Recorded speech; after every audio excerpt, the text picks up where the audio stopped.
ప్రజాబలం AR5 news కి స్వాగతం.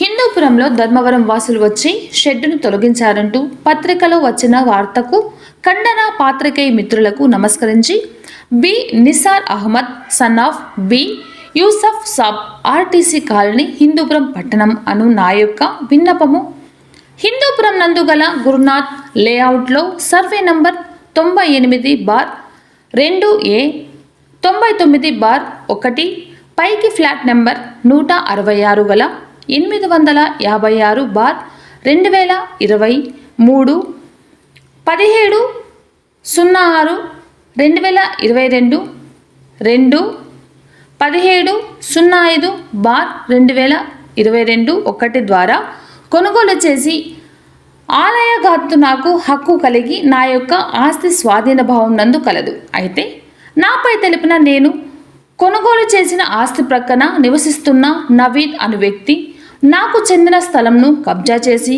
ఒక షెడ్డు ఒక రూము నిర్మించుకొని నాపై దౌర్జన్యం చేస్తున్నాడు.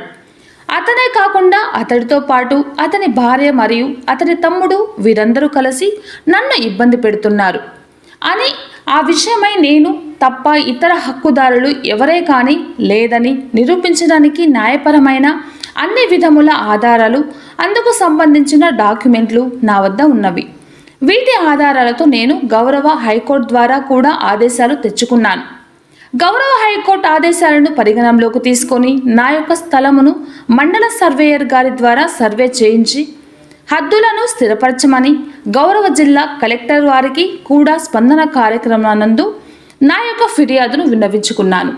నా ఆస్తి విషయమై నిన్నటి దినం అనగా 21/1/2024 తేదీ ధర్మవరం వాసులు వచ్చి షెడ్డును తొలగించారంటూ ఇందుకుగాను మా ఇరు వర్గాల మధ్య గొడవ జరిగింది అని సదరి తప్పుడు ఆరోపణలు చేస్తూ పాత్రికేయుల దృష్టికి తీసుకుని వచ్చాడు.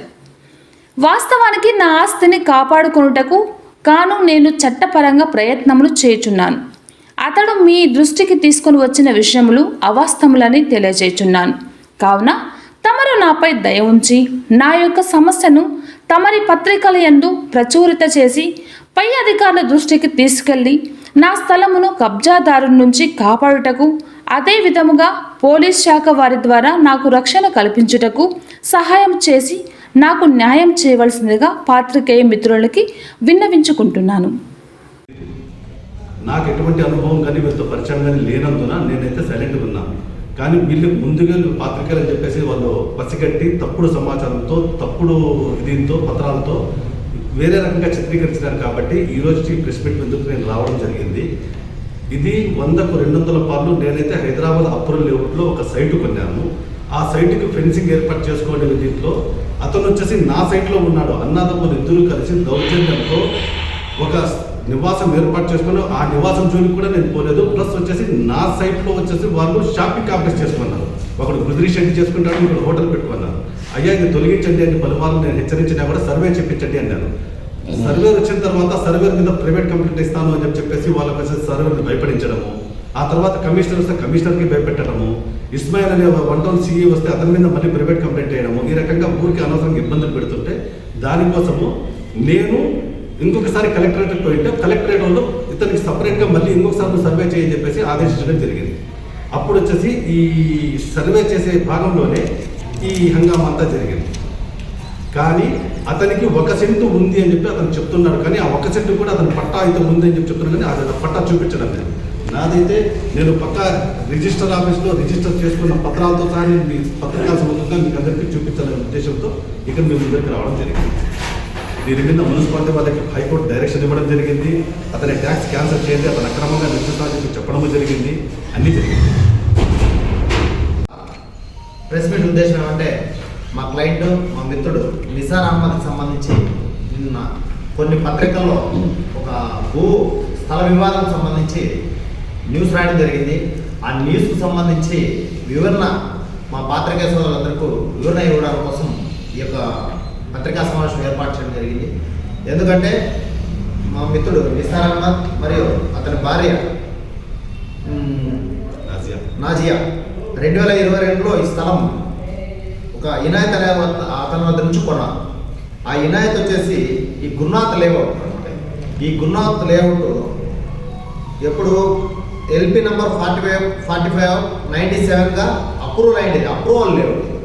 ఈ లేఅవుట్ సంబంధించి స్థలం ఇతను 2022లో కొన్న తర్వాత ఆ స్థలం ఇతని ఆధీనంలో ఉంది. కానీ ఒక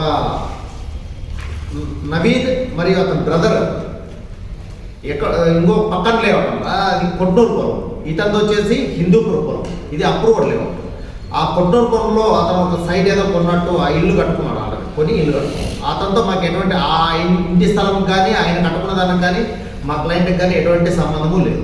కానీ ఈ అక్కడ అప్రూవల్ అయింది కాబట్టి ఒక సైట్లోకి అతను అక్రమంగా వీళ్ళు లేనప్పుడు షెడ్లు వేసుకున్నాడు. ఆ షెడ్లకు సంబంధించి వేసుకున్న తర్వాత అతనికి పలుమార్లు అతనికి చెప్పినప్పటికీ అతను వినిపోయేసరికి మా మిత్రుడు మా సూచన మేరకు హైకోర్టుకి వెళ్ళాడు. హైకోర్టుకి వెళ్ళి హైకోర్టులో రిట్ పిటిషన్ నంబర్ 3547/2023గా రిట్ పిటిషన్ వేసి 3547/2023గా రిట్ పిటిషన్ వేసి ఒక డైరెక్షన్ తీసుకున్నాడు. అతను నవీద్ మీద, హిందూపూర్ మున్సిపాలిటీ వాళ్ళ మీద, ఇంకా ఆంధ్రప్రదేశ్ ప్రిన్సిపల్ సెక్రటరీ మీద ఒక ఆర్డర్ తీసుకొని దానికి సంబంధించి రిక్విజిషన్ మున్సిపాలిటీ వాళ్ళకి ఇస్తే మున్సిపాలిటీ వాళ్ళు కూడా ఈ ఎంఆర్ ఆఫీస్కి రిక్విజిషన్ పెట్టి ఆ యొక్క స్థలము ఎవరిది అని చెప్పేసి దాన్ని డిక్లేర్ చేయండి అని చెప్పి వాళ్ళు కూడా రిపోర్ట్స్ తీసుకొని తదనంతరం వాళ్ళు ఆ అక్రమంగా చేసిన షెడ్లకు సంబంధించి ట్యాక్స్ రీసెంట్ కానీ అవన్నీ కూడా రద్దు చేయడం. ఆ రద్దు చేసిన తర్వాత ఈయన పొజిషన్కి వచ్చిన తర్వాత ప్రాపర్టీని ఇతను దాన్ని పడగొట్టడం జరిగింది.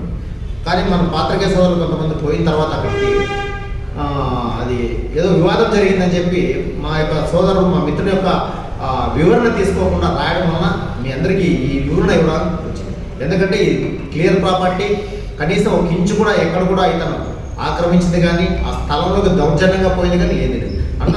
టోటల్ ఇది మనం రికార్డ్ పరంగా అంటే పేపర్ మూలకంగా క్లియర్ కట్గా ఉన్న కేసు. ఎందుకంటే ఇతను అప్రూవల్ కాబట్టి లేఅవుట్లో వచ్చే సైట్ కొన్నాడు, అదే సైట్కి అప్రూవల్ ఉంది, ఇతను పొజిషన్లో ఉన్నాడు. తర్వాత హైకోర్టుకి పోయాడు, హైకోర్టు తర్వాత మున్సిపాలిటీ వాళ్ళు కూడా దాన్ని అంతా వెరిఫై చేశారు. అంతా జరిగినప్పుడు కూడా ఈ విధంగా దాన్ని రచ్చ చేయడం అనేది నవీదు వాళ్ళ బ్రదర్ రచ్చ చేయడం అనేది నిజంగా బాధాకరం. ఒకవేళ వాళ్ళకి ఏమన్నా నిజంగా డాక్యుమెంట్స్ ఉన్నట్టయితే కోర్టుకు వెళ్ళాలి, కానీ ఈ విధంగా చేయడం దుర్మార్గం అని చెప్పేసి పత్రికా సోదరులకి వివరణ ఇస్తుంది.